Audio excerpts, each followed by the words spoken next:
Bismillahirrahmanirrahim. Assalamualaikum warahmatullahi wabarakatuh. Selamat pagi anak-anakku siswa kelas 8. Hari ini kita berjumpa kembali dengan materi yang baru, yaitu teks eksposisi. Tahukah kalian apa itu teks eksposisi? Di mana kalian bisa menjumpai teks eksposisi? Teks eksposisi itu sebenarnya tanpa disadari kita itu sudah pernah baca. Kita bisa baca di internet, kita bisa baca di surat kabar, kita bisa baca di tabloid, dan lain-lain. Teks eksposisi itu adalah teks yang menjelaskan tentang sebuah informasi. Nah, untuk lebih jelasnya kita simak paparan Pak Wawan akan tampilkan share tentang teks eksposisi.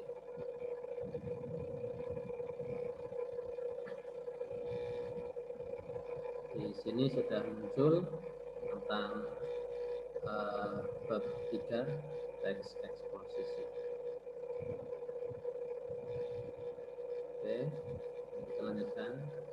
Nah, di pembelajaran teks eksposisi ini tujuan yang akan kita capai adalah yang pertama, mengidentifikasi informasi teks eksposisi berupa artikel ilmiah populer. Yang kedua, menyimpulkan isi teks eksposisi. Yang ketiga, mengidentifikasi struktur, unsur kebahasaan, dan aspek lisan dalam teks eksposisi artikel ilmiah populer. Yang keempat, ada menyajikan gagasan dan pendapat ke dalam bentuk teks eksposisi artikel ilmiah populer. Seperti kita ketahui, artikel itu ada 3 jenis, ada artikel ilmiah, artikel populer, dan artikel ilmiah populer. Ini yang menjadi inti pembelajaran kita, yaitu artikel ilmiah populer.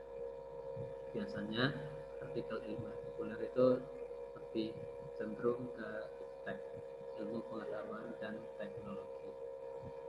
Kita lanjutkan untuk materi yang pertama, mengidentifikasi teks eksposisi.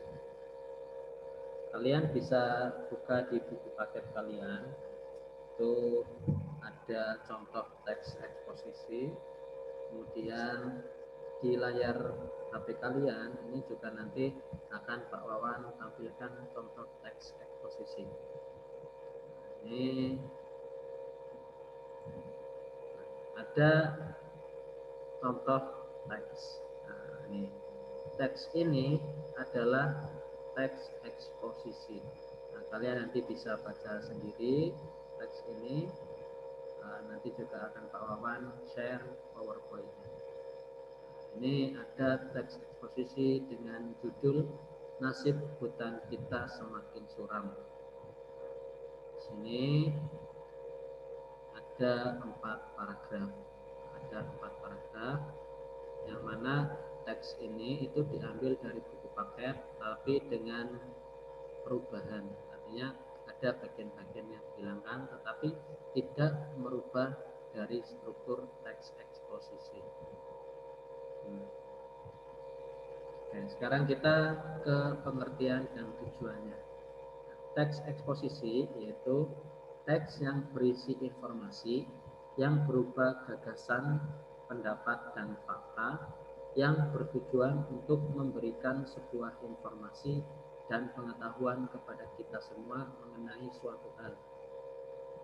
Jadi teks eksposisi ini adalah intinya itu informasi, teks yang memberikan informasi tentang gagasan, pendapat, dan fakta. Ini tujuan dari teks eksposisi sendiri itu apa? Tujuan dari teks eksposisi adalah untuk menginformasikan sesuatu kepada pembaca atau pendengar sehingga pengetahuan pembaca atau pendengar bertambah luas atau banyak. Jadi ya, bisa kita katakan teks eksposisi itu sama dengan artikel. Ya, jadi dengan membaca teks tersebut, dengan membaca artikel tersebut, pengetahuan kita menjadi bertambah. Seperti itu. Kemudian apa sih ciri-ciri teks eksposisi? Nah, teks eksposisi yaitu teks yang berusaha menjelaskan sesuatu. Nah, kalau tadi di awal itu ada sebuah teks, nah itu teks itu berusaha menjelaskan tentang kerusakan hutan yang ada di Pulau Sumatera. Kemudian gaya penulisan bersifat informatif. Gaya penulisannya berarti memberikan informasi kepada pembaca. Kemudian fakta digunakan sebagai alat kontribusi. Fakta digunakan sebagai alat kontribusi, maksudnya adalah fakta itu memberikan bagian untuk meyakinkan pembaca. Nah, ikut andil di dalam teks tersebut sebagai menambah keyakinan bagi pembaca atas isu yang dilontarkan. Kemudian ciri yang keempat itu ada fakta dipakai sebagai alat untuk mengkonkretkan informasi. Ya, ini hampir mirip dengan yang ketiga. Ini sebagai alat untuk mengkonkretkan, itu sebagai alat menyatakan, sehingga pembaca itu tergambar jelas oh sebenarnya masalah ini itu memiliki rentetan fakta, sehingga dengan adanya rentetan fakta itu kita menjadi lebih percaya. Nah, ciri-ciri lainnya apa? Ciri-ciri lainnya adalah penyampaian teksnya jelas, lugas, dan baku, menggunakan bahasa baku. Kemudian memberikan pengetahuan baru. Nah, pengetahuan baru ini sama dengan informatif, ya, bersifat netral dan objektif. Artinya tidak ada kepentingan di dalamnya, tidak memihak siapapun. Nah, itu netral. Oke, kita lanjutkan. Berikutnya unsur-unsur teks eksposisi. Nah, teks eksposisi itu ada beberapa unsur, yaitu ada fakta dan opini. Nah, opini dalam hal ini bisa kita sebut dengan gagasan, ide, atau pendapat. Nah, gagasan, ide, atau pendapat ini berupa pernyataan, komentar, atau penilaian, saran, dorongan, dan rujukan. Nah, jadi ide ini bisa berupa komentar, penilaian, saran, dorongan, persuasi, dan rujukan. Persuasi juga. Nah, contohnya apa? Jika pemerintah tidak cepat bertindak dalam 10 tahun mendatang, hutan Sumatera akan musnah. Pada kalimat ini bukan fakta ya, ini bukan fakta, ini adalah pendapat daripada penulis. Jika, kata jika itu menyatakan belum terjadi, artinya ini belum tentu terjadi, makanya ini adalah pendapat. Akan, hutan Sumatera akan musnah, ini juga pendapat, belum tentu terjadi kemusnahan. Oke. Selanjutnya yang kedua, contohnya hilangnya hutan Sumatera akan diikuti oleh musnahnya hutan Kalimantan. Nah, ini saja belum tentu terjadi, ini akan diikuti oleh hutan Kalimantan. Nah, ini juga belum terjadi. Nah, inilah yang disebut dengan inilah disebut dengan opini atau pendapat. Jadi pendapat itu belum tentu terjadi. Oke. Yang kedua ada fakta. Menurut KBBI, fakta itu merupakan kenyataan atau sesuatu yang benar-benar ada dan terjadi. Nah, fakta ini fungsinya untuk memperkuat gagasan atau pendapat, sehingga diharapkan dapat lebih meyakinkan pembaca. Orang kalau misalkan hanya dikasih pendapat itu susah untuk yakin, tapi ketika dikasih fakta-fakta, nah itu orang itu akan melogika, nanti akan berpikir, oh iya ternyata faktanya atau kenyataannya itu seperti ini. Jadi nanti orang itu akan menarik kesimpulan, seperti itu. Kemudian ini ada contoh fakta di dalam teks yang tadi ada di depan. Dalam kurun waktu 50 tahun, hutan alam Indonesia mengalami penurunan luas sebesar 64 juta hektar. Nah, ini data ini merupakan fakta. Karena apa? Karena ada angka di dalamnya, ada hasil daripada research atau hasil daripada penelitian.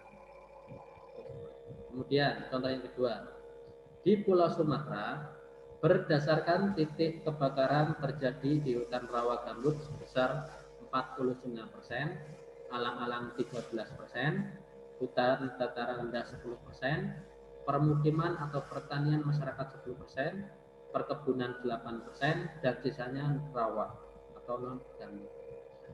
Kalimat ini pun ini adalah kalimat fakta. Kenapa? Karena ada angka-angka di dalamnya, ada jumlah persentase di dalamnya. Kalimat ini, dua ini adalah kalimat fakta. Oke? Nah, sekarang untuk belajar fakta dan opini lebih dalam, ini ada ciri-ciri kalimat fakta. Ciri kalimat fakta itu yang pertama adalah memiliki data yang akurat. Contohnya, jumlah penduduk Indonesia berdasarkan sensus terakhir pada 2010 mencapai lebih dari 237 juta jiwa. Nah, ini menggunakan data yang akurat. Data ini biasanya diperoleh dari sumber yang terpercaya. Nah, data ini bisa berupa bilangan statistik, tanggal dan waktu kejadian maupun hal lain yang telah terverifikasi, teruji kebenarannya. Kemudian yang kedua bersifat objektif. Maksudnya apa? Maksudnya adalah pernyataan yang di dalamnya bersifat umum telah diakui kebenarannya oleh banyak pihak, khususnya oleh badan atau lembaga resmi. Nah, ini contohnya. Berdasarkan catatan Komnas Perempuan, angka kekerasan dalam rumah tangga pada 2015 meningkat sebesar 9% dibandingkan pada 2014. Nah, ini sudah diakui oleh badan atau lembaga resmi. Nah, ini ada kata rujukannya. Berdasarkan catatan Komnas Perempuan. Kemudian ciri fakta yang ketiga adalah benar-benar terjadi. Sebuah kalimat dapat dianggap sebagai fakta jika pernyataan di dalamnya memaparkan situasi yang benar-benar terjadi. Benar-benar terjadi berarti kamu bisa melihatnya dengan mata kepala sendiri ataupun mendengar laporan beritanya dari orang yang berwenang. Contohnya, sepeda motor tersebut menabrak seorang anak kecil yang tengah menyeberang jalan. Tentunya informasi ini diambil dari saksi mata, orang yang melihat kejadian tersebut. Inilah ciri-ciri fakta, ada 3. Nah, berikutnya ciri-ciri opini. Nah, ciri-ciri opini yang pertama itu mengandung pendapat pribadi atau pendapat orang lain. Tapi perlu diketahui bahwa bisa jadi perkataan orang, walaupun orang itu berkedudukan, tetapi bisa jadi itu adalah bukan fakta, itu adalah opini. Kenapa? Karena opini itu berarti pendapat pribadi. Walaupun dia mungkin kapolsek, tapi dia berpendapat, nah, itu namanya tetap opini, bukan fakta. Nah, ini contohnya. Kapolsek menduga ada pihak yang sengaja membakar ruko-ruko di daerah Tangerang tersebut. Kapolsek menduga. Nah, kata menduga itu belum tentu benar, belum tentu fakta. Nah, ini adalah opini. Kemudian yang kedua bersifat subjektif. Ya, hampir sama dengan ciri pertama.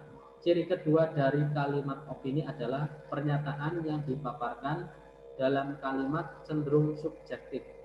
Subjektif itu apa? Tergantung pendapat pribadi.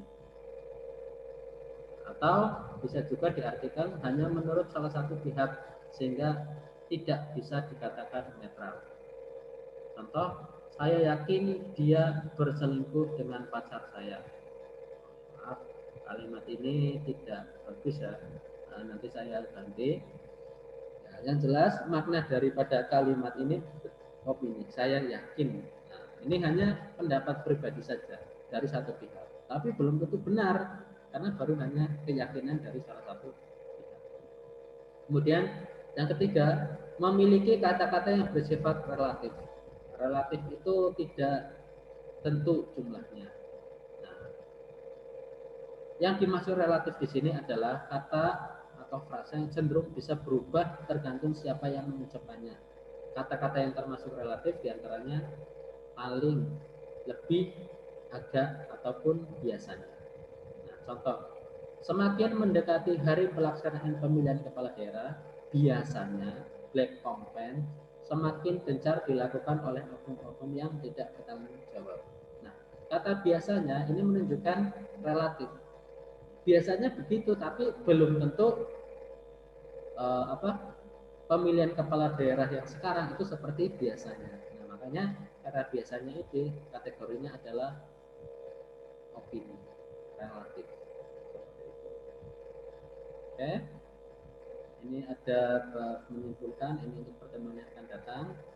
Ya, hari ini kita sudah belajar tentang pengertian teks eksposisi, tujuan teks eksposisi, kemudian ciri-ciri teks eksposisi, unsur-unsur teks eksposisi, dan ciri-ciri kalimat fakta dan kalimat opini. Mungkin itu saja yang bisa Pak Wawan sampaikan di hari ini. Terima kasih atas perhatiannya. Tetap di rumah, tetap pakai masker kalau keluar rumah. Terima kasih. Wassalamualaikum warahmatullahi wabarakatuh.